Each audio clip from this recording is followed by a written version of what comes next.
আসসালামু আলাইকুম। আজকে আপনাদেরকে দেখাবো আমরা রেস্টুরেন্টে টুনা ফিশের বারবিকিউ কিভাবে তৈরি করে থাকি। চলেন আমরা মূল ভিডিওতে চলে যাই। এখানে একটি টুনা ফিশ নিয়ে নিলাম। আমরা এটাকে কাটিং করব।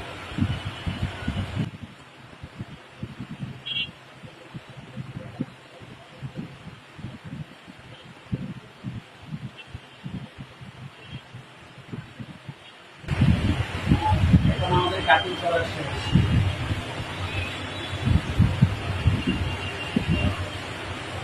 এখন আমরা এটাকে মিনিট দিতে হবে।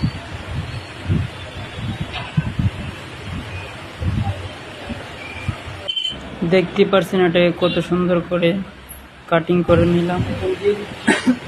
পরিমাণ মতো লবণ,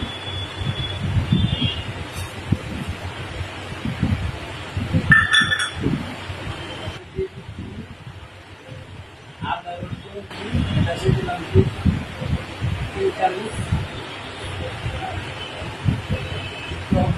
আরো একটু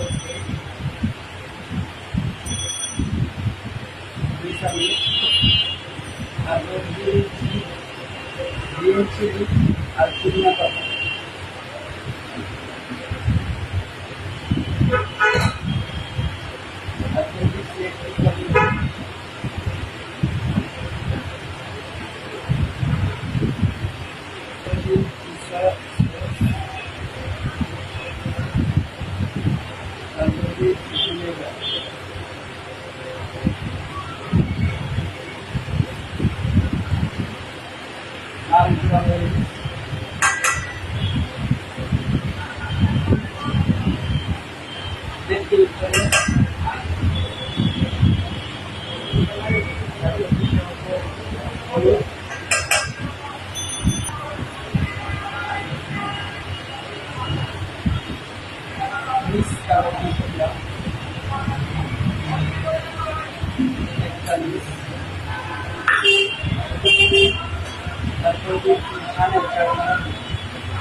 এটাকে ভালোভাবে হাত দিয়ে ভালোভাবে মিক্স করবো।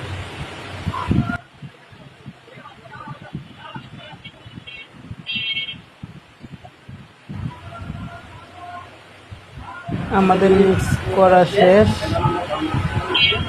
মশলাটা ভালোভাবে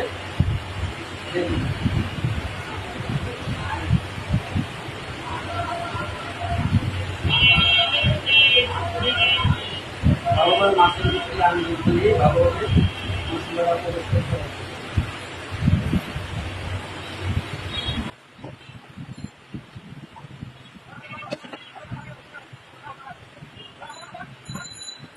মাছের ভিতরে হাত দিয়ে ভালোভাবে প্রবেশ করতে হবে।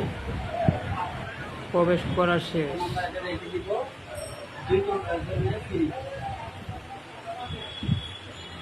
ফ্রিজ থেকে বের করে নিয়ে নিলাম। এখন আমরা জালির মধ্যে বসিয়ে দেব। দেখতে পাচ্ছেন কিভাবে জালির মধ্যে বসিয়ে দিলাম। এখন আমরা এটা কয়লাতে ভেজে নেব। আপনারা চাইলে ফ্রাই প্যানেও তৈরি করে খেতে পারেন।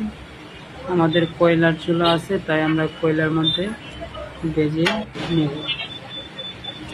দেখতে পাচ্ছেন মাস্টার অয়েল ব্রাশ করে দিয়ে দিচ্ছি। অবশ্যই এটা হালকা হিটে ভেজে নিতে হবে, রান্নার ভিতরে কাঁচা থাকবে। আমাদের ভাজা প্রায় শেষ। দেখতে পাচ্ছেন কত সুন্দর টুনা ফিশের বারবিকিউ তৈরি হয়ে গেল। আপনারা চাইলে এভাবেই বাসায় তৈরি করে খেতে পারেন। আমার ভিডিও যদি আপনাদের ভালো লাগে, লাইক কমেন্ট শেয়ার করে পাশে থাকবেন। আল্লাহ হাফেজ।